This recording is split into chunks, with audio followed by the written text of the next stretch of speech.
Hi అండి. అందరికీ నమస్కారం. Welcome to my channel. ఈ వీడియోలో ఉద్యోగులకు కేంద్రం ఊహించని సర్ప్రైజ్ అండి. వేతన జీవులకు ఊరట 20,00,000 వరకు ఆదాయము. పూర్తి సమాచారాన్ని వీడియోలో తెలుసుకుందాం. వీడియోని ఎక్కడే గాని స్కిప్ చేయకుండా ఎండ్ వరకు చూడండి. అప్పుడు ఇన్ఫర్మేషన్ పూర్తిగా అర్థమవుతుంది. వీడియో చూస్తున్న ప్రతి ఒక్కరు వీడియోకి లైక్ చేయండి. వీడియోని తోటి ఉద్యోగ మిత్రులతో అయితే షేర్ చేయండి. కొత్తగా మన ఛానల్ చూస్తున్నారు సబ్స్క్రైబ్ చేసుకోకుంటే వెంటనే మన ఛానల్ అయితే సబ్స్క్రైబ్ చేసుకోండి.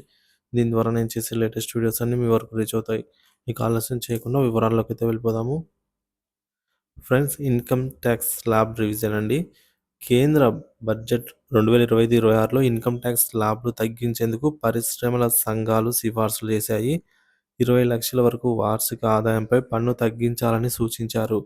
తద్వారా మధ్యతరగతి ప్రజలకు మిగులు ఆదాయం కలుగుతుంది. మధ్యతరగతి ప్రజలకు ఊరట.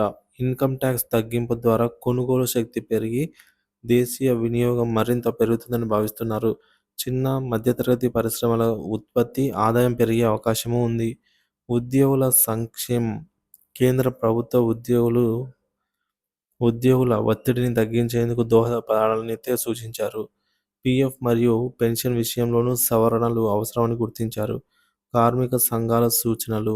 బడ్జెట్ ప్రవేశపెట్టే ముందు కేంద్ర ఆర్థిక శాఖ పరిశ్రమల ప్రతినిధులతో కీలక చర్చలు నిర్వహించిందనమాట. టూరిజం, ఫర్నిచర్, జౌళి రంగాలకు ప్రత్యేక ఉద్దీపన చర్యలు తీసుకోవాలని సూచించారు.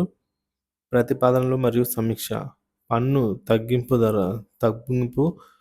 ద్వారా కార్పొరేట్ రంగం మరియు సాధారణ ప్రజల ఆర్థిక పరిస్థితి మెరుగుపడేలాగా చర్యలు తీసుకోవాలని ఆర్థిక శాఖ ప్రతినిధులు అభిప్రాయపడ్డారు.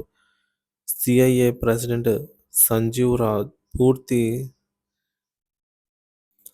సంజీవ్ పురి గారు సూచించినట్టుగా అంతర్జాతీయ సవాళ్లను ఎదుర్కోవడంలో ప్రత్యేక దృష్టి అవసరం.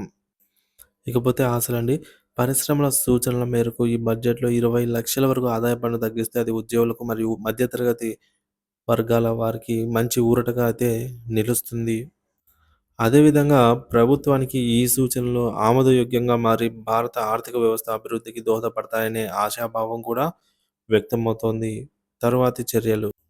ఫిబ్రవరి 2025న కేంద్ర ఆర్థిక మంత్రి నిర్మలా సీతారామన్ గారు బడ్జెట్‌ను పార్లమెంట్‌లో ప్రవేశపెట్టనున్నారన్నమాట. పరిశ్రమల సూచనలు బడ్జెట్‌లో ప్రతిఫలిస్తే ప్రజల జీవన ప్రమాణాలు మెరుగుపడే అవకాశమూ ఉంది.